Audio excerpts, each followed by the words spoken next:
परम सत्कारयोग सतगुरां दी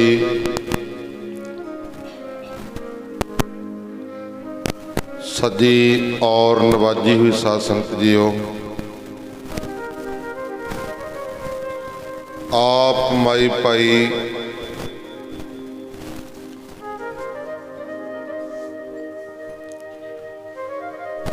धनता दे जोग हो।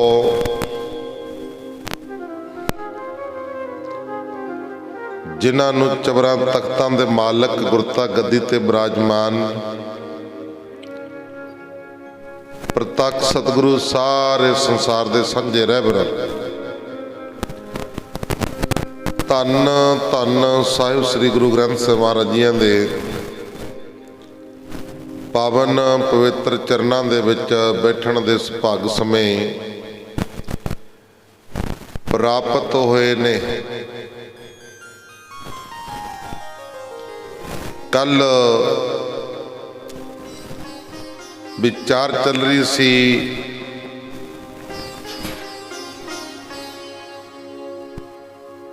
सिकंदर ने कबीर जी नूं जंजीरां नाल बन के गंगा दे विच रोड़ दिता सी, पर उत्थे भी गंगा दी लहर उत्ते बैठे सब ने वेखे कबीर जी। इस परथाए भगत कबीर जी ने यह शब्द उच्चारण किया, गंगा गुसायन गहर गंभीर जंजीर बांध कर खरे कबीर, मन ना डिगे तन काहे को डराए, चरण कमल चित रहो समाए रहाओ। गंगा की लहर मेरी टूटी जंजीर, मिर्गशाला पर बैठे कबीर, कह कबीर को संग न साथ, जल थल राखन है एक रखनाथ। जल थल राखन है रघनाथ। महाराज जी कहते वेखो किथे गरीब जलाहा ते किथे सारे मुल्क दा बादशाह। इस करके तुसी सारे ही सिख नाम दा सिमरन करो अते गुरु दे प्यारे सिख बनो। इस करके जो सदा नाम दे विच लिव लावे अते हत्थां तथा शरीर नाल सिख संतां दी सेवा करके उन्हां नूं खुश करेगा। महाराज जी कहते ओही मेरा प्यारा सिख है, मैं सदा उस दे वस हुंदा हां। उच्ची करनी करके मन नूं नीवा रखे, शरीर दी हंगता त्याग के ब्रह्म हंगता नूं दृढ़ करे। अनेक विच एक नूं वेखण वाला अते जो पैदा होया है उस नूं नाश होण वाला जानन वाला पुरुष ही ब्रह्म ज्ञानी नूं प्राप्त हो जाता है। इत्थे तक आपां ने विचार कल कीती सी। अगे प्रसंग शुरू आ, एक पतवर्ता इस्त्री जद फग्गण चेत्र दा महीना बीत गया अते विसाखी दी संगरांद आ गई, तां विसाखी दा पुरब जान करके गुरु जी दे दर्शन करने वास्ते बहुत संगतां आईयां। ज्यों-ज्यों देश विदेश विच गुरु जी दा जस फैलदा त्यों-त्यों ही मेले विच दूर दूर तो बहुत संगतां बहीरां कत के आउंदियां। आपस विच मिल के प्रेम नाल शब्द पढ़दे अते एक दूजे दी प्रेम भावना नाल सेवा करके खुश हुंदे। सब कोई वाहिगुरु जी की फतेह बुला के, वाहिगुरु जी का खालसा वाहिगुरु जी की फतेह बुला के ਇੱਕ ਦੂਜੇ ਨੂੰ ਮਿਲ ਕੇ ਖੁਸ਼ ਹੁੰਦੇ। ਕਲਗੀਧਰ ਪਾਤਸ਼ਾਹ ਗੁਰੂ ਗੋਬਿੰਦ ਸਿੰਘ ਮਹਾਰਾਜ ਜੀ ਦਾ ਇਲਾਹੀ ਹੁਕਮ ਹੁੰਦਾ ਸੀ ਵੀ ਜਿਹੜਾ ਸਿੱਖ ਸਿੱਖ ਨੂੰ ਮਿਲੇ ਉਹ ਫਤਿਹ ਬੁਲਾਵੇ, ਵਾਹਿਗੁਰੂ ਜੀ ਕਾ ਖਾਲਸਾ ਵਾਹਿਗੁਰੂ ਜੀ ਕੀ ਫਤਿਹ। ਤਾਂ ਗੁਰਮੁਖ ਪਿਆਰਿਓ, ਇਸੇ ਤਰ੍ਹਾਂ ਇੱਕ ਦੂਸਰੇ ਨੂੰ ਫਤਿਹ ਬੁਲਾ ਕੇ ਬੜੇ ਖੁਸ਼ ਹੁੰਦੇ। ਦੋ ਵੇਲੇ ਸਵੇਰੇ ਸ਼ਾਮ ਸਿੱਖ ਕੇਸਾਂ ਨੂੰ ਕੰਘਾ ਕਰਕੇ ਸਾਵਧਾਨ ਹੋ ਕੇ ਪ੍ਰੇਮ ਨਾਲ ਬਾਣੀ ਦਾ ਪਾਠ ਕਰਦੇ ਤੇ ਪਾਠ ਸੁਣਦੇ ਅਤੇ ਕੇਸਾਂ ਤੇ ਦਾੜੀ ਨਾਲ ਪੰਗਤਾਂ ਵਿੱਚ ਬੈਠੇ ਹੋਏ ਇੰਦਰਪੁਰੀ ਦੇਵਤੇ ਜਪਦੇ। ਦਾੜਾ ਮੂੰਹ ਦੇ ਉੱਤੇ ਪ੍ਰਕਾਸ਼, ਜਦੋਂ ਬੈਠੇ ਨੇ ਬੜੇ ਸੋਹਣੇ ਲੱਗਦੇ ਆ। ਤੂੰ ਜਾਪਦਾ ਇੰਦਰਪੁਰੀ ਦੇ ਦੇਵਤੇ ਰਹਿਣੀ ਤੇ ਕਹਿਣੀ ਵਿੱਚ ਇਹ ਸ਼ਾਸਤਰਧਾਰੀ ਸੂਰਮੇ ਗੁਰੂ ਆਗਿਆ ਵਿੱਚ ਸਾਵਧਾਨ ਰਹਿੰਦੇ ਸੀ। ਜਿਹੜੇ ਸਿੰਘ ਸੀ ਉਹ ਸ਼ਾਸਤਰਧਾਰੀ ਬਣ ਕੇ ਰਹਿੰਦੇ ਸੀ ਤੇ ਗੁਰੂ ਦੀ ਆਗਿਆ ਵਿੱਚ ਰਹਿੰਦੇ ਸੀ। ਇਸੇ ਕਰਕੇ ਸਿੱਖ ਪੱਕੇ ਸੀ। ਅੱਗੇ ਗੁਰਦੁਆਰੇ ਕੱਚੇ ਹੁੰਦੇ ਸੀ ਪਰ ਸਿੱਖ ਪੱਕੇ ਹੁੰਦੇ ਸੀ। ਪੱਕੇ ਦਾ ਮਤਲਬ ਵੀ ਨਿਤਨੇਮੀ ਸਿਮਰਨ ਕਰਨਾ, ਸ਼ਾਮ ਨੂੰ ਰਹਿਰਾਸ ਸਾਹਿਬ, ਕੀਰਤਨ ਸੋਹਿਲਾ ਸਾਹਿਬ, ਰੱਖਿਆ ਦੇ ਸ਼ਬਦ, ਅਰਦਾਸ,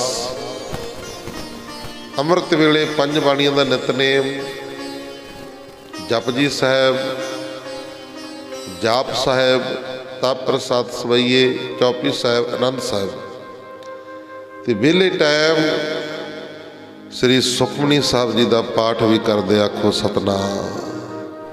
ਫਿਰ ਆਪੋ ਆਪਣੀਆਂ ਸੇਵਾਵਾਂ, ਕੋਈ ਘੋੜਿਆਂ ਦੀ ਸੇਵਾ ਕਰਦਾ ਸੀ, ਕੋਈ ਹਾਥੀ ਦੀ ਸੇਵਾ ਕਰਦਾ ਸੀ, ਕੋਈ ਕਾਸੇ ਦੀ ਡਿਊਟੀ ਲਾਈ ਸੀ ਸਿੰਘਾਂ ਦੀ। ਸਤਿਗੁਰੂ ਜੀ ਨੇ ਆਪੋ ਆਪਣੀਆਂ ਸੇਵਾਵਾਂ ਕਰਦੇ ਰਹਿੰਦੇ ਸੀ।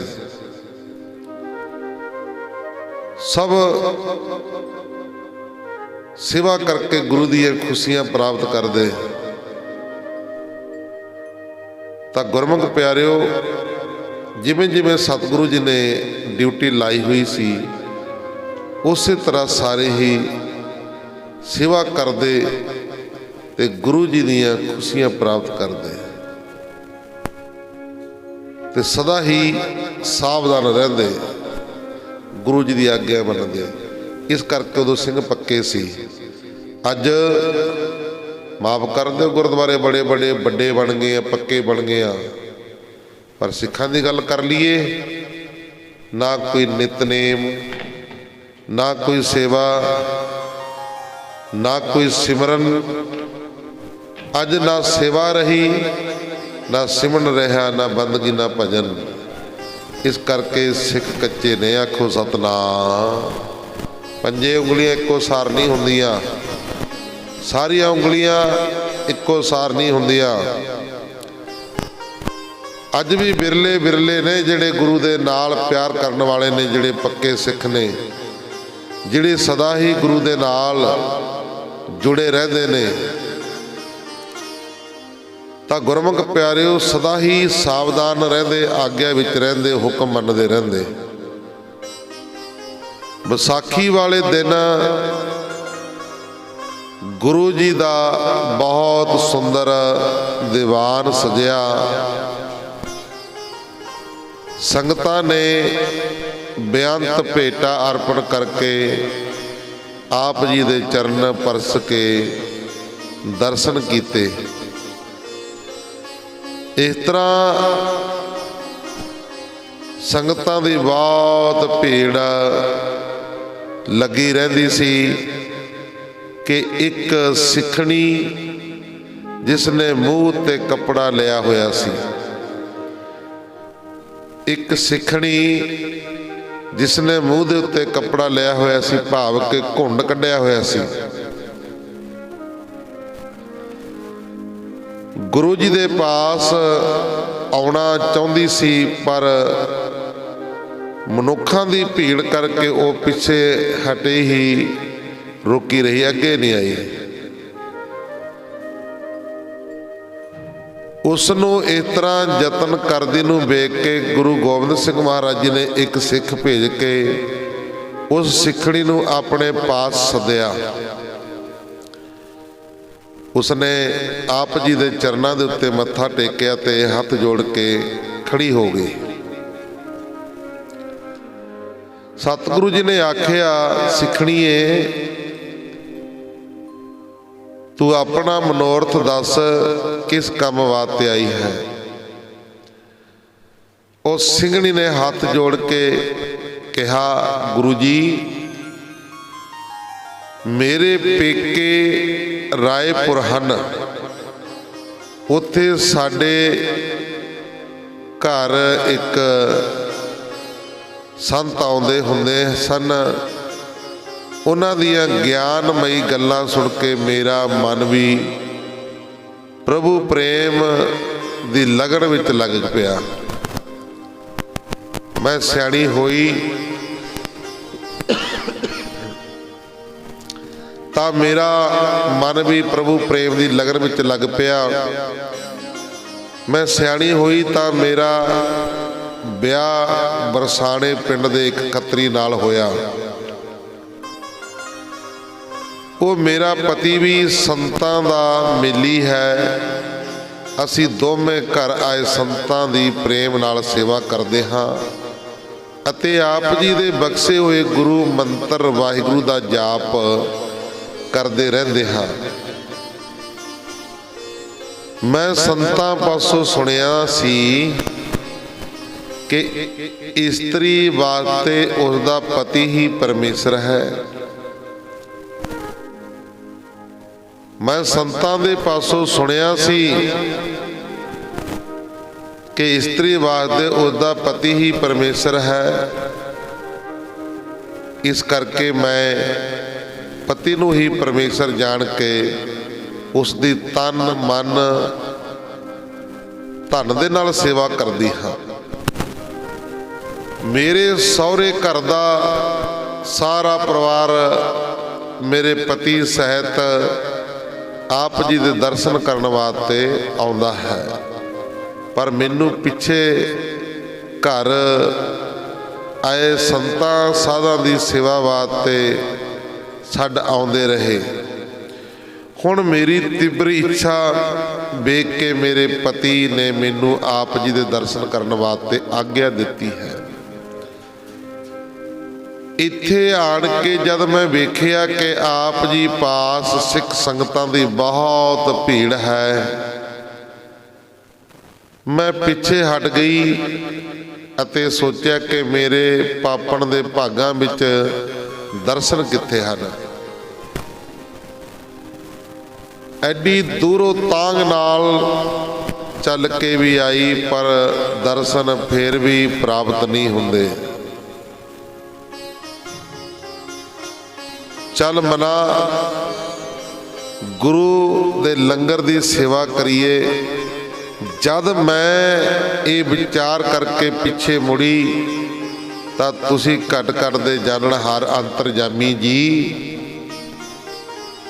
ਨੇ ਮੇਰੇ ਹਿਰਦੇ ਦੀ ਜਾਣ ਲਈ ਤੇ ਮੈਨੂੰ ਆਪਣੇ ਪਾਸ ਸੱਦ ਲਿਆ। ਹੁਣ ਜੋ ਹੁਕਮ ਕਰੋਗੇ ਉਸ ਦੀ ਪਾਲਣਾ ਕਰਾਂਗੀ। ਸਤਿਗੁਰੂ ਜੀ ਨੇ ਇਹ ਬੇਨਤੀ ਸੁਣ ਕੇ ਬੜੇ ਖੁਸ਼ ਹੋਏ ਅਤੇ ਕਿਹਾ, ਤੇਰੇ ਸਹੁਰੇ ਪੇਕੇ ਧਨ ਧਨ ਹਨ। ਤੂੰ ਧਨ ਹੈ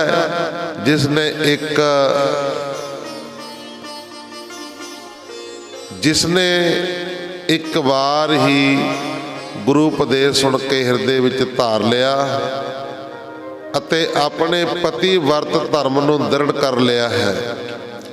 ਹੇ ਬੀਬੀ, ਹੁਣ ਤੂੰ ਆਪਣੇ ਡੇਰੇ ਜਾ ਅਤੇ ਕੱਲ ਆਪਣੇ ਪਤੀ ਨੂੰ ਨਾਲ ਲੈ ਕੇ ਸਾਡੇ ਪਾਸ ਆਵੀਂ। ਸਤਿਗੁਰੂ ਕਲਗੀਧਰ ਪਾਤਸ਼ਾਹ ਗੁਰੂ ਗੋਬਿੰਦ ਸਿੰਘ ਮਹਾਰਾਜ ਜੀਆਂ ਦੀ ਆਗਿਆ ਨਾਲ ਉਹ ਸਿੰਘਣੀ ਆਪਣੇ ਡੇਰੇ ਚਲੀ ਗਈ ਅਤੇ ਇਹ ਸਾਰੀ ਵਾਰਤਾ ਆਪਣੇ ਪਤੀ ਨੂੰ ਜਾ ਕੇ ਸੁਣਾਈ। ਰਾਤ ਵਿਸ਼ਰਾਮ ਕਰਕੇ ਦੂਜੇ ਦਿਨ ਦੋਵੇਂ ਪਤੀ ਔਰ ਪਤਨੀ ਸਤਿਗੁਰੂ ਕਲਗੀਧਰ ਪਾਤਸ਼ਾਹ ਗੁਰੂ ਗੋਬਿੰਦ ਸਿੰਘ ਮਹਾਰਾਜ ਜੀ ਦੇ ਦੀਵਾਨ ਦੇ ਵਿੱਚ ਹਾਜ਼ਰ ਹੋਏ। ਮੱਥਾ ਟੇਕਿਆ ਤੇ ਬੈਠ ਗਏ। ਸਤਿਗੁਰੂ ਜੀ ਨੇ ਪੁੱਛਿਆ, ਕਹਿੰਦੇ ਬੀਬੀ ਤੂੰ ਕਿਸ ਦੀ ਇਸਤਰੀ ਹੈ? ਬੀਬੀ ਤੂੰ ਕਿਸ ਦੀ ਇਸਤਰੀ ਹੈ? ਬੀਬੀ ਨੇ ਸ਼ਰਮ ਨਾਲ ਸਿਰ ਨੀਵਾਂ ਕਰਕੇ ਆਪਣੇ ਪਤੀ ਵੱਲ ਇਸ਼ਾਰਾ ਕਰਕੇ ਕਿਹਾ, ਜੀ ਤੁਸੀਂ ਸਭ ਕੁਝ ਜਾਣੀ ਜਾਣ ਹੋ। ਫਿਰ ਗੁਰੂ ਜੀ ਨੇ ਉਸ ਸਿੱਖ ਨੂੰ ਪੁੱਛਿਆ, ਦੱਸ ਸਿੱਖਾ, ਇਹ ਤੇਰੀ ਇਸਤਰੀ ਹੈ? ਸਿੱਖ ਨੇ ਆਪਣਾ ਉੱਤਰ ਇਸ ਤਰ੍ਹਾਂ ਦੋਹਰੇ ਦੇ ਵਿੱਚ ਦਿੱਤਾ, ਤਨ ਮਨ ਧਨ ਗੁਰ ਕੋ ਸਭੇ ਮਮਤਾ ਛੱਡੀ ਦੂਰ, ਦੇਹ ਸੰਜੋਗੀ ਨਾਰ ਹੈ, ਸਿੱਖ ਸਿੱਖਣੀ ਗੁਰ ਧੁਰ। ਭਾਵ ਕਿ ਸਰੀਰ ਦੇ ਸੰਜੋਗ ਕਰਕੇ ਇਹ ਮੇਰੀ ਪਤਨੀ ਹੈ। ਅਸੀਂ ਦੋਵੇਂ ਸਿੱਖ ਤੇ ਸਿੱਖਣੀ ਗੁਰੂ ਦੇ ਚਰਨਾਂ ਦੀ ਧੂੜ ਹਾਂ। ਆਖੋ ਸਤਿਨਾਮ। ਸਿੱਖ ਪਾਸੋਂ ਇਹ ਦੋਹਰਾ ਸੁਣ ਕੇ ਗੁਰੂ ਜੀ ਬੜੇ ਪ੍ਰਸੰਨ ਹੋਏ, ਬੜੇ ਖੁਸ਼ ਹੋਏ ਅਤੇ ਕਿਹਾ, ਹੇ ਸਿੱਖਾ ਤੂੰ ਬਹੁਤ ਬੁੱਧੀਮਾਨ ਹੈ, ਪਰ ਤੈਨੂੰ ਆਪਣੇ ਆਪ ਦੀ ਸੁੱਧ ਨਹੀਂ ਹੈ। ਤੂੰ ਪਹਿਲੇ ਜਨਮ ਵਿੱਚ ਭਗਤ ਕਬੀਰ ਸੀ। ਕਹਿੰਦੇ ਤੂੰ ਪਹਿਲੇ ਜਨਮ ਵਿੱਚ ਭਗਤ ਕਬੀਰ ਸੀ ਅਤੇ ਇਹ ਸਿੱਖਣੀ ਲੋਈ ਸੀ। ਇੱਕ ਦਿਨ ਤੂੰ ਲੋਈ ਨੂੰ ਪੁੱਛਿਆ, ਹੈ ਲੋਈ ਤੂੰ ਮਨੁੱਖਾ ਜਨਮ ਧਾਰ ਕੇ ਕੀ ਖੱਟਿਆ ਹੈ? ਅੱਗੋਂ ਲੋਈ ਨੇ ਉੱਤਰ ਦਿੱਤਾ ਕਿ ਮੈਨੂੰ ਅਜੇ ਇਹ ਰੀਝ ਹੈ ਕਿ ਮੈਂ ਤੁਹਾਡੀ ਸੰਗਤ ਵਿੱਚ ਰਹਿ ਕੇ ਸੇਵਾ ਕਰਾਂ। ਕਬੀਰ ਜੀ ਨੇ ਕਿਹਾ, ਲੋਈ ਇਸਤਰੀ ਦਾ ਇਹ ਧਰਮ ਨਹੀਂ ਹੈ ਕਿ ਆਪਣੀ ਇੱਛਾ ਅਨੁਸਾਰ ਪਤੀ ਨੂੰ ਤੋਰੇ, ਪਰ ਇਸਤਰੀ ਨੂੰ ਉਹੀ ਕਰਨਾ ਉਚਿਤ ਹੈ, ਚੰਗਾ ਹੁੰਦਾ ਹੈ ਜੋ ਪਤੀ ਦੀ ਇੱਛਾ ਹੋਵੇ। ਇਹ ਸੇਵਾ ਕਰਨ ਦੀ ਤੇਰੀ ਜਿਹੜੀ ਵਾਸਨਾ ਹੈ, ਤੂੰ ਫਿਰ ਇੱਕ ਵਾਰ ਜਗਤ ਵਿੱਚ ਖੱਤਰੀ ਦੇ ਘਰ ਜਨਮ ਧਾਰੇਂਗੀ। ਗੁਰੂ ਨਾਨਕ ਦਾ ਬਹੁਤ ਪੰਥ ਹੋਵੇਗਾ। ਤੂੰ ਜਦ ਉਹਨਾਂ ਦੇ ਦਰਸ਼ਨ ਕਰਕੇ ਉਪਦੇਸ਼ ਸੁਣੇਗੀ ਤਾਂ ਤੇਰਾ ਉਧਾਰ ਹੋਵੇਗਾ।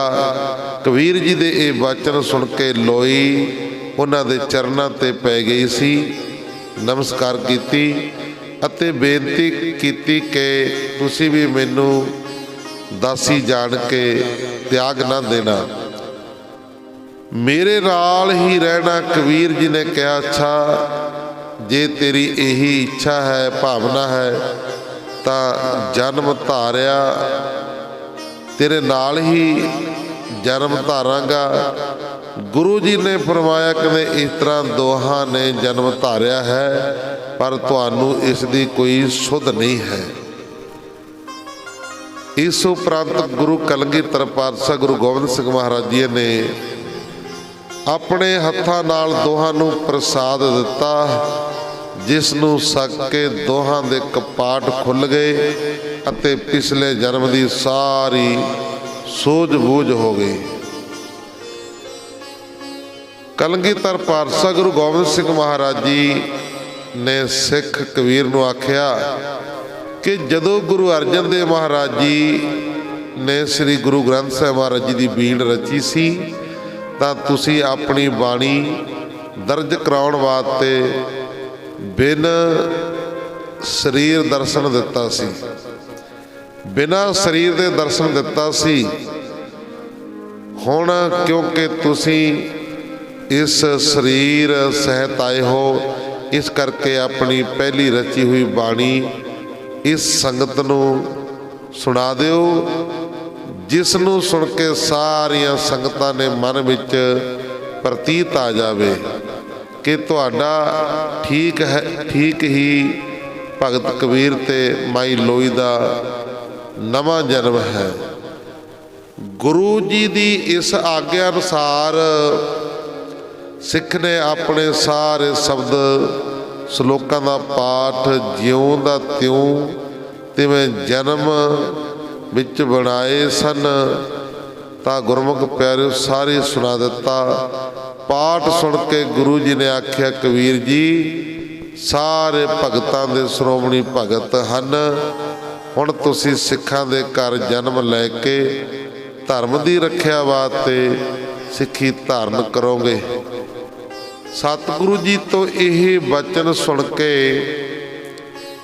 ਸਿੰਘ ਸਿੰਘਣੀ ਸਤਿਗੁਰੂ ਜੀ ਦੀਆਂ ਖੁਸ਼ੀਆਂ ਲੈ ਕੇ ਘਰ ਚਲੇ ਗਏ ਅਤੇ ਨਾਮ ਬਾਣੀ ਵਿੱਚ ਲੱਗ ਕੇ ਆਪਣਾ ਜੀਵਨ ਬਤੀਤ ਕਰਕੇ ਗੁਰੂ ਚਰਨਾਂ ਦੇ ਵਿੱਚ ਜਾ ਬਰਾਜੇ ਸਨ। ਤਾਂ ਗੁਰਮੁਖ ਪਿਆਰਿਓ, ਅੱਗੇ ਇਤਿਹਾਸ ਪ੍ਰਸੰਗ ਭੀਮ ਚੰਦ ਦਾ ਵਜ਼ੀਰ ਪੰਮਾ ਗੁਰੂ ਜੀ ਦੇ ਪਾਸ ਰਾਜਦੂਤ ਬਣ ਕੇ ਆਇਆ। ਰਾਜਾ ਭੀਮ ਚੰਦ ਕਹਿਲੂਰਪਤੀ ਨੇ ਗੁਰੂ ਜੀ ਨਾਲ ਪ੍ਰੇਮ ਦੱਸਣ ਵਾਸਤੇ ਆਪਣਾ ਇੱਕ ਚਤਰ ਵਜ਼ੀਰ ਪਰਮਾਨੰਦ ਗੁਰੂ ਜੀ ਪਾਸ ਅਨੰਦਪੁਰ ਸਾਹਿਬ ਭੇਜ ਦਿੱਤਾ। ਗੁਰੂ ਜੀ ਨੇ ਪੁੱਛਿਆ, ਆਓ ਵਜ਼ੀਰ ਸਾਹਿਬ, ਤੁਸੀਂ ਕਿਸ ਕਾਰਜ ਵਾਸਤੇ ਰਾਜੇ ਨੂੰ ਭੇਜਿਆ ਹੈ? ਅੱਗੋਂ ਪਰਮਾਨੰਦ ਨੇ ਬੇਨਤੀ ਕੀਤੀ, ਜੀ ਆਪ ਜੀ ਦੇ ਦਰਸ਼ਨਾਂ ਦਾ ਬੜਾ ਲਾਭ ਹੈ, ਮੈਨੂੰ ਰਾਜੇ ਨੇ ਆਪ ਜੀ ਦੀ ਸੇਵਾ ਵਾਸਤੇ ਭੇਜਿਆ ਹੈ।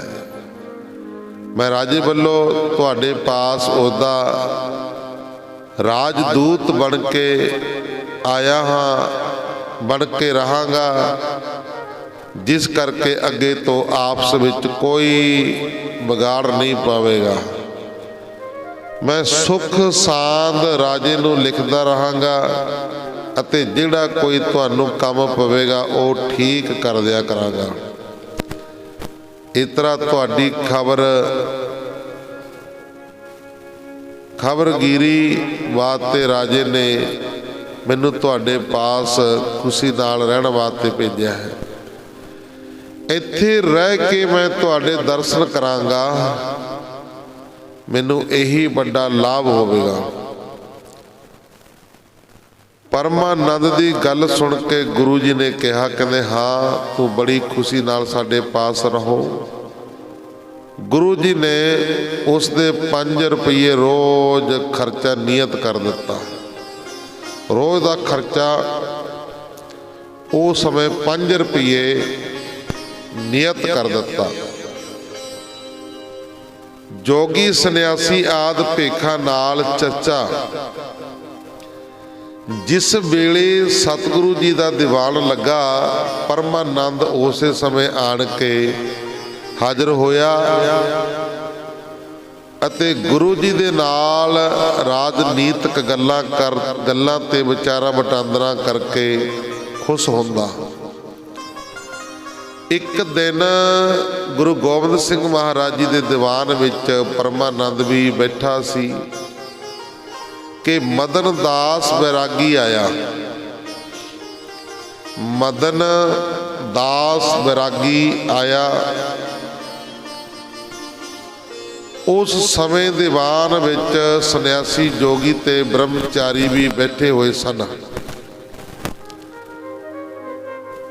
ਉੱਥੇ ਬੈਠੇ ਹੀ ਭੇਖਾਂ ਦੀ ਵਾਰਤਾ ਚੱਲ ਪਈ, ਜਿਸ ਵਿੱਚ ਸਭ ਨੇ ਆਪਣੇ ਭੇਖ ਦੀ ਚੰਗਿਆਈ ਦੀਆਂ ਗੱਲਾਂ ਜਿਨ੍ਹਾਂ ਨਾਲ ਮੁਕਤੀ ਮਿਲਦੀ ਹੈ ਦਸੀਆਂ। ਸਭ ਤੋਂ ਪਿੱਛੇ ਮਦਨ ਦਾਸ ਬੈਰਾਗੀ ਬੋਲਿਆ। ਉਸਨੇ ਕਿਹਾ, ਸੱਚੇ ਪਾਤਸ਼ਾਹ ਜੀ ਮੇਰੀ ਬੇਨਤੀ ਸੁਣੋ। ਕੜਾਹੇ ਵਿੱਚੋਂ ਬਣ ਕਰਕੇ ਨਾਮ ਕੜਾਹ ਹੈ। ਕੜਾਹੇ ਵਿੱਚ ਬਣਨ ਕਰਕੇ ਨਾਮ ਕੜਾਹ ਹੈ, ਜੋ ਬਹੁਤ ਮਿੱਠਾ ਤੇ ਸਰੀਰ ਨੂੰ ਸੁੱਖ ਦੇਣ ਵਾਲਾ। ਇਹ ਜਿਹੜੀ ਕੜਾਹ ਪ੍ਰਸਾਦੀ ਦੇਗਾ ਨਾ, ਕੜਾਹ ਜਿਹੜਾ ਕਿਣਕਾ ਅਸੀਂ ਲੈਂਦੇ ਆ ਸਕਦੇ ਆ, ਇਹ ਸਰੀਰ ਨੂੰ ਸੁੱਖ ਦੇਣ ਵਾਲਾ ਵੀ ਹੈ। ਇਹ ਸਰੀਰ ਦੇ ਅੰਦਰੋਂ ਮਹਾਰਾਜ ਜੀ ਕਹਿੰਦੇ ਰੋਗ ਵੀ ਖਤਮ ਕਰਦਾ ਹੈ। ਐਵੇਂ ਨਹੀਂ ਚਲਾਈ ਕੜਾਹ ਪ੍ਰਸਾਦੀ ਦੇਗ। ਇਹ ਵੀ ਜੀਵਾਂ ਦੇ ਉਧਾਰ ਵਾਸਤੇ, ਭਲੇ ਵਾਸਤੇ ਬਣਾਈ ਆ। ਤਾਂ ਗੁਰਮੁਖ ਪਿਆਰਿਓ ਕਹਿੰਦੇ ਇਹ ਬਹੁਤ ਮਿੱਠਾ ਤੇ ਸਰੀਰ ਨੂੰ ਸੁੱਖ ਦੇਣ ਵਾਲਾ ਹੈ। ਹਨੂਮਾਨ ਤੇ ਦੇਵੀ ਨੂੰ ਇਹੀ ਪ੍ਰਸਾਦ ਦਿੱਤਾ ਜਾਂਦਾ ਹੈ। ਉਹੀ ਪ੍ਰਸਾਦ ਸ੍ਰੀ ਗੁਰੂ ਨਾਨਕ ਦੇਵ ਮਹਾਰਾਜ ਜੀ ਨੇ ਆਪਣੇ ਵਾਸਤੇ ਕਿਉਂ ਲਿਆ? ਕਿ ਇਹ ਬੁੱਢਿਆਂ ਦੇ ਖਾਣ ਵਾਸਤੇ ਸੌਖਾ ਹੈ, ਇਸ ਕਰਕੇ ਪਿਆਰਾ ਲੱਗਦਾ ਹੈ। ਇਸ ਕੜਾਹ ਪ੍ਰਸਾਦ ਦੇ ਨਿਯਤ ਕਰਨ ਦਾ ਗੁਰੂ ਜੀ ਦਾ ਕੀ ਮਤਲਬ ਸੀ? ਇਹ ਗੱਲ ਸਾਨੂੰ ਖੋਲ ਕੇ ਦੱਸੋ। ਮਹਾਰਾਜ ਜੀ ਨੂੰ ਕਹਿੰਦੇ ਇਹ ਸਾਨੂੰ ਦੱਸੋ ਜੀ ਗੱਲ ਖੋਲ ਕੇ ਵੀ ਇਹਦਾ ਕੀ ਕਾਰਨ ਹੈ ਜਿਹੜਾ ਕੜਾਹ ਪ੍ਰਸਾਦੀ ਦੇਗਾ। ਸਤਿਗੁਰੂ ਮਹਾਰਾਜ ਜੀ ਕਲਗੀਧਰ ਪਾਤਸ਼ਾਹ ਗੁਰੂ ਗੋਬਿੰਦ ਸਿੰਘ ਮਹਾਰਾਜ ਜੀ ਨੇ ਫਰਮਾਇਆ, ਕਹਿੰਦੇ ਭਾਈ ਇਹ ਗੱਲ ਪਹਿਲਾਂ ਸ੍ਰੀ ਗੁਰੂ ਨਾਨਕ ਦੇਵ ਮਹਾਰਾਜ ਜੀ ਨੂੰ ਇੱਕ ਸਾਈਂ ਦਾਸ ਬੈਰਾਗੀ ਨੇ ਪੁੱਛੀ ਸੀ ਕਿ ਸੱਚੇ ਪਾਤਸ਼ਾਹ ਜੀਓ ਤੁਸੀਂ ਕੜਾਹੀ ਲਈ ਹੈ, ਇਹ ਕੀ ਕਾਰਨ ਹੈ? ਗੁਰੂ ਜੀ ਨੇ ਫਰਮਾਇਆ, ਕਹਿੰਦੇ ਇੱਕ ਸਮੇਂ ਅਸੀਂ ਉੱਤਰ ਦੇਸ਼ ਜਾਂਦੇ ਜਾਂਦੇ ਉੱਥੇ ਪਹੁੰਚ ਗਏ ਜਿੱਥੇ ਬਰਫ਼ ਦਾ ਪਹਾੜ ਹੈ। ਇੱਕ ਚੰਗੀ ਥਾਂ ਵੇਖ ਕੇ ਅਸੀਂ ਉੱਥੇ ਪਹੁੰਚ ਗਏ। ਕੁਝ ਸਮੇਂ ਉਪਰੰਤ ਸਿੱਧ ਨਾਥ ਸਾਡੇ ਪਾਸ ਆਣ ਕੇ ਕਹਿਣ ਲੱਗੇ ਕਿ ਪੁਰਖਾ, ਸੁਣੋ ਧਿਆਨ ਦੇ ਨਾਲ, ਦੇਖ ਦੀ ਗੱਲ ਚੱਲ ਰਹੀ ਆ। ਪਹਾੜੀ ਦੇ ਵਿੱਚ ਕਹਿੰਦੇ ਅਸੀਂ ਪਹੁੰਚ ਗਏ। ਇੱਕ ਚੰਗੀ ਥਾਂ ਵੇਖ ਕੇ ਅਸੀਂ ਉੱਥੇ ਪਹੁੰਚ ਗਏ ਤੇ ਕੁਝ ਸਮੇਂ ਉਪਰੰਤ ਸਿੱਧ ਤੇ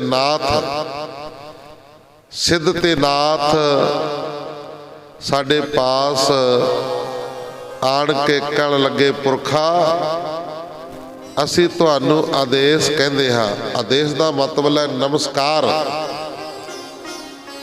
ਆਦੇਸ਼ ਤਿਸੇ ਆਦੇਸ਼ ਜਪਜੀ ਸਾਹਿਬ ਦੇ ਵਿੱਚ ਪੜ੍ਹਦੇ ਆ ਨਾ, ਇਹਦਾ ਮਤਲਬ ਹੈ ਨਮਸਕਾਰ।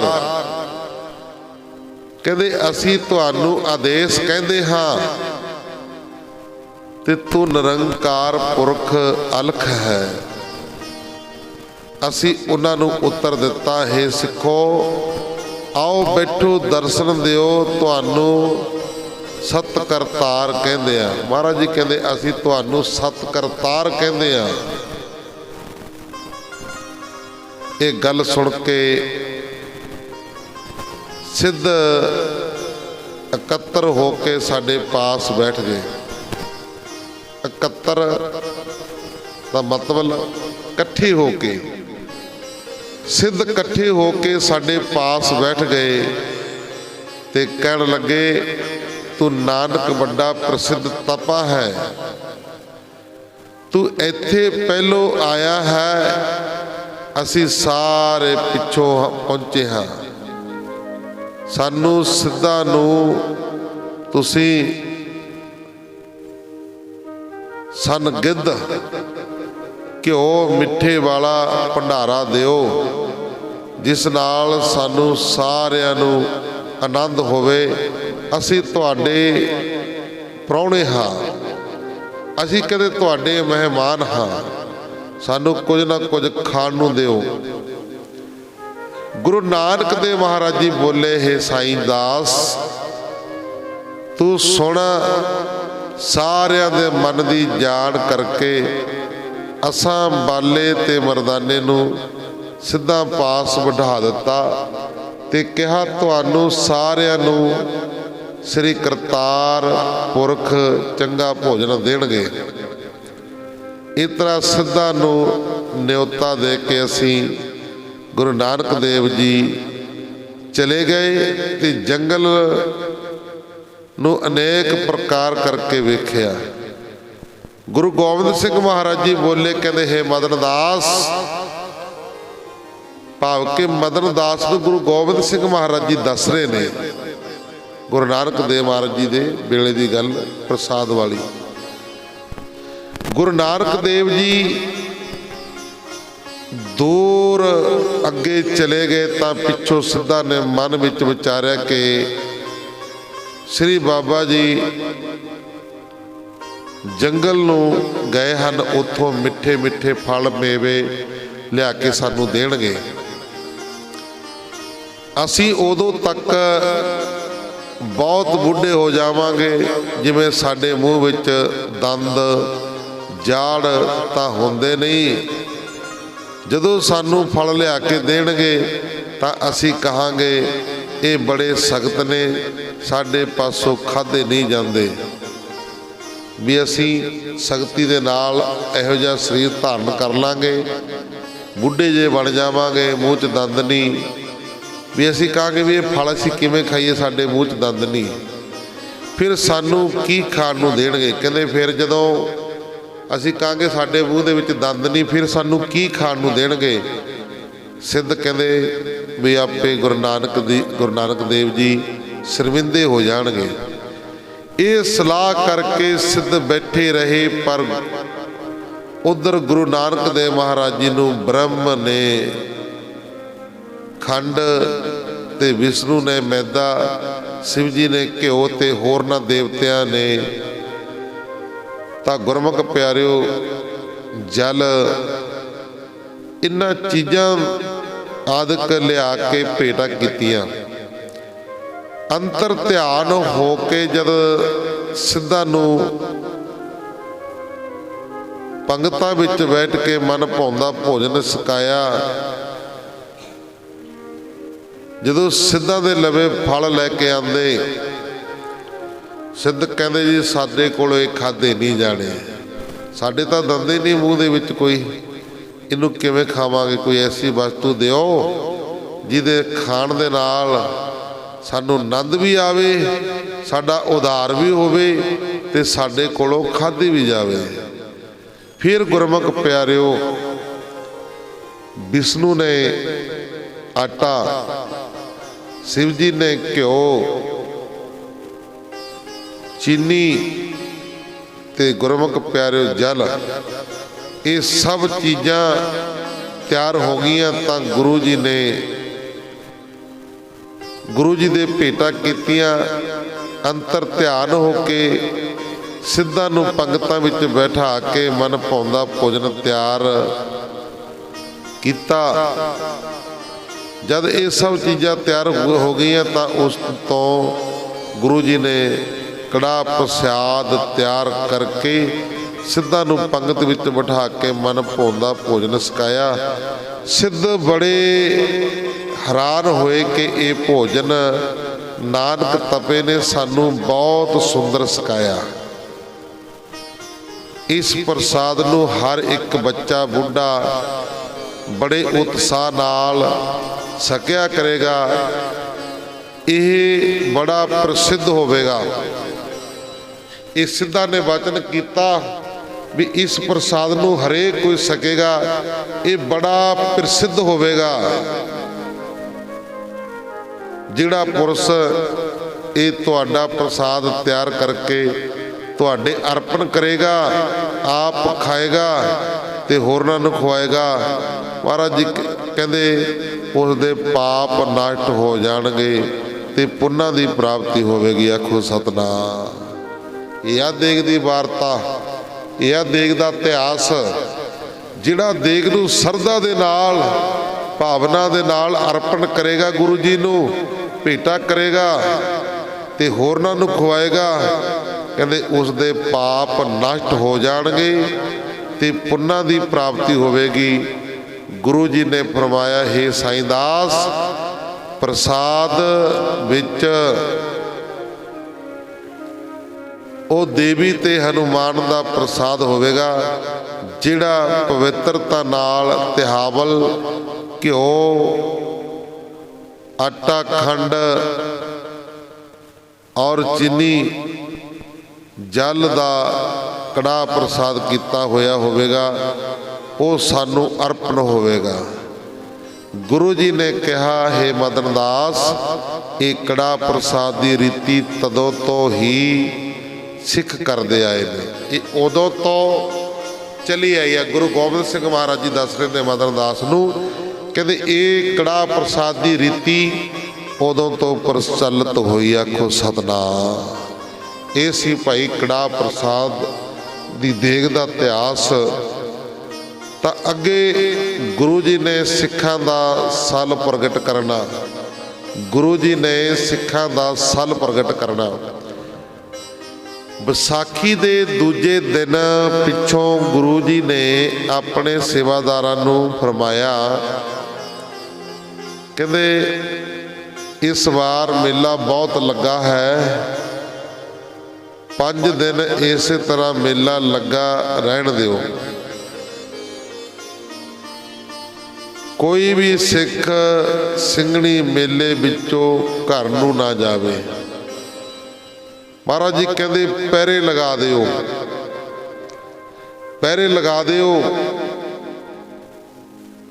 ਕੋਈ ਵੀ ਮੇਲੇ ਵਿੱਚੋਂ ਵਾਪਸ ਨਾ ਜਾ ਸਕੇ। ਸਾਰਿਆਂ ਸਿੱਖ ਸੰਗਤਾਂ ਦੇ ਹਜ਼ੂਰੀ ਕੰਮ ਯਾਦ ਕਰਕੇ ਉਤਾਵਲੀਆਂ ਹੋਈਆਂ। ਕੋਈ ਕਹੇ ਜੀ ਕੋਈ ਕੰਮ ਆ, ਕੋਈ ਕਹੇ ਕੋਈ ਕੰਮ ਆ, ਕੋਈ ਕਹੇ ਸਾਨੂੰ ਕੋਈ ਕੰਮ ਆ। ਤਾਂ ਗੁਰਮੁਖ ਪਿਆਰਿਓ, ਸਾਰੀਆਂ ਸਿੱਖ ਸੰਗਤਾਂ ਘਰਾਂ ਦੇ ਜ਼ਰੂਰੀ ਕੰਮਾਂ ਨੂੰ ਯਾਦ ਕਰਕੇ ਉਤਾਵਲੀਆਂ ਹੋ ਗਈਆਂ ਕਿ ਕਦੋਂ ਛੁੱਟੀ ਮਿਲੇ ਤਾਂ ਘਰਾਂ ਨੂੰ ਜਾ ਕੇ ਆਪਣੇ ਕੰਮ ਸੰਭਾਲੀਏ। ਪਰ ਗੁਰੂ ਜੀ ਦੇ ਤੇਜ ਪ੍ਰਤਾਪ ਅੱਗੇ ਕੋਈ ਕੁਛ ਨਾ ਆਖ ਸਕਿਆ, ਕੋਈ ਨਾ ਬੋਲ ਸਕਿਆ। ਪ੍ਰਤਾਪ ਇੰਨਾ ਤੇਜ਼ ਸੀ। ਮਾਲਵੇ ਦੇ ਸਿੱਖਾਂ ਨੇ ਮਾਲਵੇ ਵਿੱਚ ਜਾਣ ਵਾਸਤੇ ਇੱਕ ਵਿਉਂਤ ਸੋਚੀ। ਸੁਣਿਓ ਜਰਾ ਗੁਰੂ ਦੇ ਨਾਲ ਕਿਵੇਂ ਏਰ ਫੇਰ ਕਰਦੇ ਨੇ, ਕਿਵੇਂ ਗੁਰੂ ਨੂੰ ਅਣਜਾਣ ਸਮਝ ਕੇ ਮਾਲਵੇ ਦੇ ਸਿੱਖਾਂ ਨੇ ਮੇਲੇ ਵਿੱਚ ਜਾਣ ਵਾਸਤੇ ਇੱਕ ਵਿਉਂਤ ਸੋਚੀ। ਇੱਕ ਸਿੱਖ ਨੂੰ ਉਹਨਾਂ ਨੇ ਮੁਰਦਾ ਬਣਾ ਕੇ ਫੱਟੇ ਉੱਤੇ ਪਾ ਦਿੱਤਾ, ਫੱਟੇ ਦੇ ਉੱਤੇ ਪਾ ਦਿੱਤਾ। ਤਾਂ ਗੁਰਮੁਖ ਪਿਆਰਿਓ, ਕਣਕ ਵੱਢਣ ਦਾ ਸਮਾਂ ਸੀ। ਜਦੋਂ ਫੱਟੇ ਦੇ ਉੱਤੇ ਪਾ ਦਿੱਤਾ ਵੀ ਇਹ ਬੰਦਾ ਜੀ ਸਾਡਾ ਚੜ੍ਹਾਈ ਕਰ ਗਿਆ, ਇਹ ਮਰ ਗਿਆ।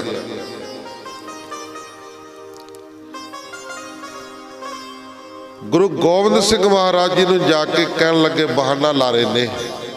ਹੁਣ ਗੁਰੂ ਅੰਤਰਜਾਮੀ ਆ, ਸਤਿਗੁਰੂ ਜੀ ਅੰਤਰਜਾਮੀ ਨੇ। ਇਹਨਾਂ ਨੇ ਬਹਾਨਾ ਲਾਇਆ ਇੱਕ ਬੰਦੇ ਨੂੰ, ਮੈਂ ਪਾਦਾ ਉੱਪਰ ਕੱਪੜਾ ਪਾ ਦਿੱਤਾ ਵੀ ਇਹ ਬੰਦਾ ਮਰ ਗਿਆ ਜੀ। ਜਾ ਕੇ ਗੁਰੂ ਗੋਬਿੰਦ ਸਿੰਘ ਮਹਾਰਾਜ ਜੀ ਨੂੰ ਕਹਿੰਦੇ, ਮਹਾਰਾਜ ਜੀ ਸਾਡਾ ਤਾਂ ਜੀ ਕਹਿੰਦੇ ਬੰਦਾ ਮਰ ਗਿਆ ਜੀ, ਤੇ ਸਾਨੂੰ ਤਾਂ ਛੁੱਟੀਆਂ ਦਿਓ ਜੀ, ਇਹਦਾ ਸੰਸਕਾਰ ਕਰਨਾ ਜਾ ਕੇ। ਹੁਣ ਗੁਰੂ ਅੰਤਰਜਾਮੀ ਆ, ਉਹ ਸਭ ਕੁਝ ਜਾਣਦਾ। ਮਹਾਰਾਜ ਜੀ ਕਹਿੰਦੇ, ਅੱਛਾ ਭਾਈ, ਕਹਿੰਦੇ ਬੰਦਾ ਮਰ ਗਿਆ, ਬੜੀ ਮਾੜੀ ਗੱਲ ਹੋਈ ਭਾਈ। ਕਹਿੰਦੇ ਹਾਂ ਜੀ, ਤਾਂ ਹੁਣ ਮਰ ਗਿਆ ਜੀ, ਤਾਂ ਹੁਣ ਇਹਦਾ ਸੰਸਕਾਰ ਕਰਨਾ ਪੈਣਾ ਸਾਨੂੰ ਜਾ ਕੇ। ਭਾਵ ਕਿ ਜਾਣ ਦੇ ਬਹਾਨੇ ਆਹ ਕੰਮ ਕੀਤਾ ਉਹਨਾਂ ਨੇ। ਐ ਨਹੀਂ ਪਤਾ ਵੀ ਗੁਰੂ ਜੀ ਅੰਤਰਜਾਮੀ ਨੇ। ਮਹਾਰਾਜ ਜੀ ਕਹਿੰਦੇ ਭਾਈ ਕੋਈ ਨਾ, ਇਹ ਬੰਦਾ ਸ਼ਰਧਾਲੂ ਸੀ ਸਾਡਾ, ਇਹ ਅਨੰਦਪੁਰ ਸਾਹਿਬ ਆਉਂਦਾ ਰਹਿੰਦਾ ਸੀ ਤੇ ਇਹਦਾ ਸੰਸਕਾਰ ਵੀ ਅਨੰਦਪੁਰ ਦੇ ਵਿੱਚ ਹੀ ਕਰਾਂਗੇ। ਆਖੋ ਸਤਨਾਮ। ਫਸ ਗਏ ਸੁੱਤੇ। ਇੱਕ ਬੱਚੇ ਤਾਂ ਜਾਣ ਨੂੰ ਕਹਿੰਦੇ ਤੇ ਬਹਾਨਾ ਲਾਇਆ ਤੇ ਇਹਨਾਂ ਨੇ, ਕਹਿੰਦੇ ਜੇ ਬੰਦਾ ਮਰ ਗਿਆ ਵੀ ਸਾਨੂੰ ਛੁੱਟੀਆਂ ਦਿਓ, ਇਹਦਾ ਸੰਸਕਾਰ ਕਰਨਾ। ਮਹਾਰਾਜ ਜੀ ਕਹਿੰਦੇ ਨਾ ਨਾ ਭਾਈ, ਜਾਣਾ ਕਿੱਥੇ ਆ, ਇਹ ਤਾਂ ਸਾਡਾ ਸ਼ਰਧਾਲੂ ਸੀ, ਪ੍ਰੇਮੀ ਸਿੱਖ ਸੀ। ਮਹਾਰਾਜ ਜੀ ਕਹਿੰਦੇ ਇਹਦਾ ਸੰਸਕਾਰ ਇੱਥੇ ਹੀ ਕਰਾਂਗੇ। ਛਿੜ ਗਿਆ ਸਿਆਪਾ ਸਾਰੇ ਦੇ ਜਾਣ ਨੂੰ। ਮਹਾਰਾਜ ਜੀ ਕਹਿੰਦੇ ਐ ਕਰੋ ਭਾਈ, ਅਨੰਦਪੁਰ ਸਾਹਿਬ ਦੇ ਵਿੱਚ ਹੀ ਸਾਈਡ ਦੇ ਉੱਤੇ ਚਿਖਾ ਤਿਆਰ ਕਰੋ। ਮਹਾਰਾਜ ਜੀ ਕਹਿੰਦੇ ਕਿੱਥੇ ਆ ਮੁਰਦਾ ਭਾਈ? ਕਹਿੰਦੇ ਜੀ ਉਹ ਪਿਆ ਜੀ। ਆ ਕੇ ਉੱਥੇ ਸਾਰੀ ਸੰਗਤ ਇਕੱਠੀ ਹੋ ਗਈ। ਉਹ ਵੀ ਜਿਹੜੇ ਜਾਣ ਦੇ ਚਾਹਵਾਨ ਸੀ, ਸਾਡੇ ਕਣਕਾਂ ਆ ਗਈਆਂ ਜੀ, ਵੀ ਵੱਢਣੀਆਂ ਨੇ, ਬਹਾਨੇ ਨਾਲ ਕਿਵੇਂ ਨਾ ਕਿਵੇਂ ਜਾਈਏ। ਮਹਾਰਾਜ ਜੀ ਕਹਿੰਦੇ ਭਾਈ ਇਹਦਾ ਇੱਥੇ ਚਿਖਾ ਤਿਆਰ ਕਰੋ, ਇਹਦਾ ਇੱਥੇ ਸੰਸਕਾਰ ਕਰਾਂਗੇ। ਉਹ ਵੀ ਮਾਂ ਦਾ ਪੁੱਤ ਇਹੋ ਜਿਹਾ ਦੇਖੇ, ਢੀਠ ਹੋਈ ਪਿਆ ਰਿਹਾ ਉੱਪਰ, ਚਿੱਟੇ ਰੰਗ ਦਾ ਕੱਪੜਾ ਪਿਆ, ਹਿੱਲਿਆ ਨਹੀਂ ਵੀ ਪਤਾ ਨਾ ਲੱਗੇ ਵੀ ਦੇਖਦਾ ਵੀ ਸਤਿਗੁਰੂ ਜੀ ਤਾਂ ਕਹਿਣਗੇ ਕਦੇ ਨਾ ਕਦੇ ਵੀ ਜਾਓ ਭਾਈ, ਲੈ ਜਾਓ, ਕਰੋ ਸੰਸਕਾਰ। ਮਹਾਰਾਜ ਜੀ ਕਹਿੰਦੇ ਚਿਖਾ ਤਿਆਰ ਕਰੋ। ਚਿਖਾ ਤਿਆਰ ਹੋ ਗਈ, ਚਿਖਾ ਦੇ ਉੱਤੇ ਰੱਖ ਦਿੱਤਾ, ਫਿਰ ਵੀ ਨਹੀਂ ਬੋਲਿਆ। ਸਾਰੇ ਡਰ ਰਹੇ ਨੇ ਅੰਦਰੋਂ ਅੰਦਰੀ ਵੀ ਹੁਣ ਇਹਦਾ ਕੰਮ ਜਾ ਹੋ ਗਿਆ, ਇਹਦਾ ਜਿਉਂਦੇ ਜੀ ਖਤਮ ਹੋ ਗਿਆ ਇਹਦਾ ਕੰਮ, ਹੁਣ ਨਹੀਂ ਬਚਦਾ ਇਹ। ਮਹਾਰਾਜ ਜੀ ਕਹਿੰਦੇ ਲਿਆਓ ਭਾਈ ਲਾਂਬੂ, ਮੈਂ ਲਾਵਾਂਗਾ ਮੇਰਾ ਪਿਆਰਾ ਸਿੱਖ ਦੀ। ਜਦੋਂ ਲਾਂਬੂ ਲਾਉਣ ਵਾਸਤੇ ਤਿਆਰ ਹੋਏ, ਉਹਨੇ ਦੇਖਿਆ ਵੀ ਹੁਣ ਕੰਮ ਗਿਆ। ਜਦੋਂ ਲਾਈ ਅੱਗ ਮਹਾਰਾਜ ਜੀ ਨੇ ਲੱਕੜਾਂ ਨੂੰ, ਤਾਂ ਸਾਲ ਮਾਰ ਕੇ ਉੱਠ ਕੇ ਬੈਠਾ ਹੋ ਗਿਆ। ਆਖੋ ਸਤਨਾਮ। ਬਸ ਫਿਰ ਕੀ, ਸਾਰੇ ਸ਼ਰਮਿੰਦੇ ਹੋ ਗਏ। ਗੁਰੂ ਗੋਬਿੰਦ ਸਿੰਘ ਮਹਾਰਾਜ ਜੀ ਦੇ ਚਰਨਾਂ ਦੇ ਉੱਤੇ ਢਹਿ ਪਏ। ਮਹਾਰਾਜ ਜੀ ਬਹੁਤ ਵੱਡੀ ਭੁੱਲ ਹੋ ਗਈ ਆ, ਅਸੀਂ ਤਾਂ ਇੱਕ ਬਹਾਨਾ ਜਿਹਾ ਬਣਾਇਆ ਸੀ ਜਾਣ ਦਾ। ਮਹਾਰਾਜ ਜੀ ਕਹਿੰਦੇ ਗੁਰੂ ਦੇ ਨਾਲ ਧੋਖਾ ਕਰਦੇ ਹੋ, ਗੁਰੂ ਦੇ ਨਾਲ ਧੋਖਾ ਕਰਦੇ ਹੋ ਤੁਸੀਂ।